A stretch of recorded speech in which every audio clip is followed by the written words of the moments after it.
अनन्या पांडे एक बार फिर से एनसीबी दफ्तर पहुंची। वही घबराहट, डरी सहमी अनन्या पांडे अपने पिता चंकी पांडे के साथ ही आई। अनन्या को लग रहा था कि उसने पहले दिन की पूछताछ में अपने बचने के सारे इंतजाम कर दिए थे, मगर अनन्या पांडे को एहसास भी नहीं था कि एनसीबी दफ्तर में एक और बड़ी आफत उसका इंतजार कर रही है। अब अनन्या पांडे दूसरे दिन जैसे ही सीबीआई दफ्तर की इंट्रोगेशन वाले फ्लोर पर पहुंची और कमरे के अंदर एंटर किया तो अनन्या के होश उड़ गए, क्योंकि वहां अनन्या पांडे के सामने वो शख्स खड़ा था जिसे अनन्या पहले से जानती थी और उसके सामने अनन्या झूठ नहीं बोल सकती थी। अब उस शख्स को देखते ही अनन्या के चेहरे की हवाइयां उड़ गईं और अनन्या पांडे उल्टे पांव नीचे दौड़ते हुए अपने पापा चंकी पांडे के पास आ गईं। जी हाँ, एनसीबी दफ्तर में दूसरे दिन भयंकर ड्रामा देखने को मिला। पूछताछ के दौरान 2 बार अनन्या पांडे ने अपनी तबीयत खराब होने का भी जिक्र किया। इतना ही नहीं, अब अनन्या के साथ ही 2 और स्टार किड्स भी फंस सकते हैं। साथ ही साथ सुशांत केस के आरोपी रिया चक्रवर्ती और शौविक चक्रवर्ती की बंद फाइलें भी फिर से खुलने जा रही हैं। तो अब बॉलीवुड में कई गिरफ्तारियां एक साथ होना पक्का हो गया है दोस्तों। तो क्या हुआ दूसरे दिन की पूछताछ में? अनन्या पांडे की क्यों बिगड़ गई तबीयत? आपको बताते हैं सब। आप भी वीडियो को लाइक और शेयर कर अपना प्यार और सपोर्ट दिखाएं और कमेंट में अपनी बात, अपनी राय जरूर रखें। तो एनसीबी दफ्तर में दूसरे दिन अनन्या पांडे से करीब 6 से 8 घंटे तक पूछताछ चली।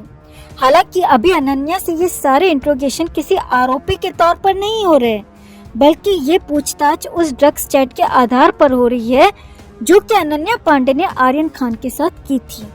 उस ड्रग चैट में अनन्या से आर्यन ने पूछा था कि क्या वो गांजा उपलब्ध करवा सकती है, तो इस पर अनन्या ने आर्यन को जवाब देते हुए कहा था हाँ, वो अरेंज करवा सकती है। इतना ही नहीं, उसी व्हाट्सएप चैट में अनन्या ने आर्यन को 2-3 ड्रग पेडलर्स के नंबर भी दिए हैं और कहा है कि इनके पास हर तरह का माल मिल जाएगा। इसके अलावा भी इस व्हाट्सएप चैट में ऐसा बहुत कुछ है दोस्तों जो कि कानूनों का साफ उल्लंघन करता है। अब इसी चैट को लेकर अनन्या की परेड एनसीबी दफ्तर में चल रही है।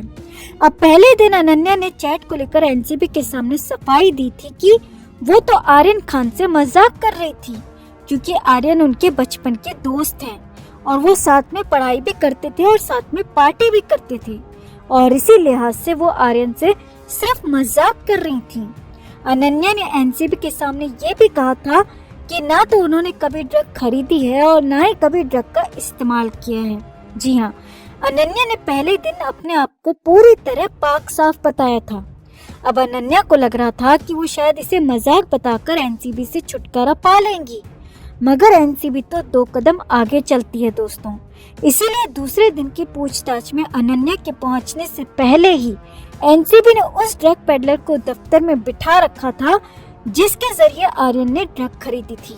जी हाँ, सूत्रों की माने तो एनसीबी ने अनन्या से पहले दिन की पूछताछ के बाद एक ड्रग पेडलर को डिटेन किया था और एनसीबी का दावा है कि यह वही ड्रग पेडलर है जिसका कनेक्शन न सिर्फ आर्यन खान से है बल्कि रिया चक्रवर्ती, शौविक चक्रवर्ती और अरमान कोहली से भी इसके तार जुड़े हैं। अब उसी ड्रग पेडलर को आंखों के सामने देखकर अनन्या के होश उड़ गए।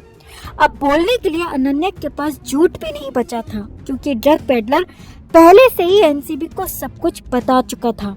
अब अनन्या पांडे ने दूसरे दिन की पूछताछ में इसमें सिर्फ हाँ और ना में जवाब दिया। जो अनन्या पहले दिन की पूछताछ में एनसीबी को बहुत ही यूज्ड टू तरीके से ले रही थी, उस अनन्या को समझ में आ गया कि वो बुरी तरह फंस चुकी है। सामने आया कि एनसीबी अधिकारियों ने अनन्या से रूम में आते ही पूछा कि क्या आप इस शख्स को जानती हैं? अब सूत्रों की माने तो अनन्या ने पहले कहा कि वो नहीं जानती। फिर एनसीबी अधिकारियों ने कहा मगर ये शख्स आपको जानता है। अब अनन्या को समझ में आ गया था कि वो फंस चुकी हैं, तो अनन्या ने बात को पलटते हुए कहा उन्हें ठीक से याद नहीं है, वो कंफ्यूज्ड हैं। अब सामने आया कि इसके बाद तो एनसीबी ने अनन्या पांडे पर एक एक कर कई सवालों की बौछार कर दी, जिस वजह से अनन्या पांडे इतनी घबरा गईं कि अनन्या ने खुद के अस्वस्थ होने की बात भी कही। अनन्या ने कहा कि वो ठीक महसूस नहीं कर रही हैं, उन्हें लो बीपी लग रहा है, जिस पर एनसीबी ने अनन्या को कुछ देर का ब्रेक दिया और चाय कॉफी के लिए भी पूछा। फिर तीसरे राउंड की पूछताछ में अनन्या से पूछा गया कि चैट में जिन ड्रग्स की बात हो रही है उसका सप्लायर कौन है। क्या आपने किसी ड्रग पेडलर से डायरेक्ट संपर्क किया है? कहीं ये शख्स जो आपके सामने बैठा है आप चैट में उसी की बात तो नहीं कर रही? अब सामने आया कि इस सवाल के बाद अनन्या बुरी तरह घबरा गई और अनन्या ने एक बार फिर से खुद को कंफ्यूज्ड बताया और कहा कि वो नहीं जानती कि ये शख्स कौन है, उन्हें कुछ भी याद नहीं है। और अनन्या एक बार फिर से अपनी तबीयत सही नहीं होने की बात कहती नजर आई।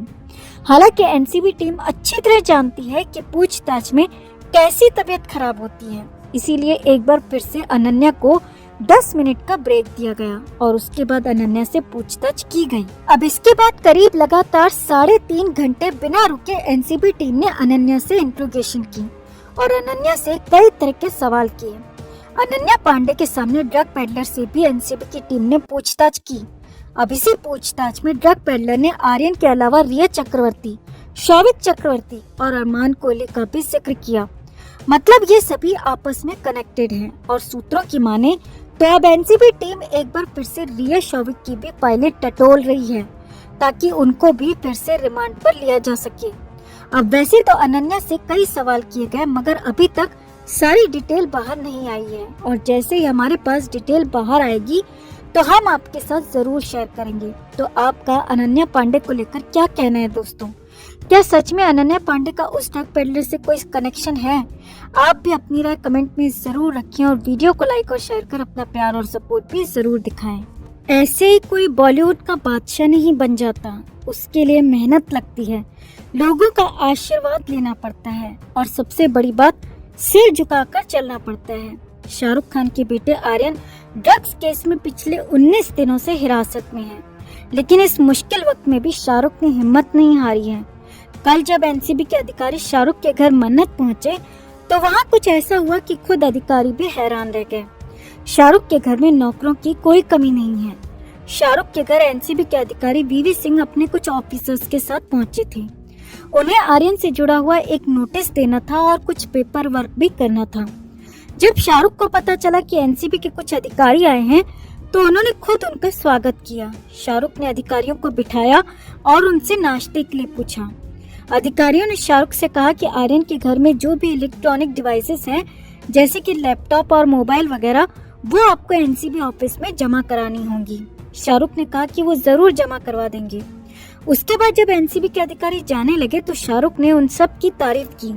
शाहरुख ने कहा कि एनसीबी और उसके ऑफिसर्स बहुत अच्छा काम कर रहे हैं, लेकिन वो उम्मीद करते हैं कि जल्द ही उनके बेटे आर्यन भी जेल से रिहा हो जाएंगे। इन दिनों तो पूरा बॉलीवुड सिर्फ एनसीबी को कोसने पर लगा है। स्टार्स यही कह रहे हैं कि एनसीबी आर्यन के साथ बुरा बर्ताव कर रही है। वहीं दूसरी तरफ जिनका बेटा खुद जेल में है उन्हीं शाहरुख खान ने एनसीबी के काम की तारीफ की है। शाहरुख का ये व्यवहार ही उन्हें दूसरों से अलग बना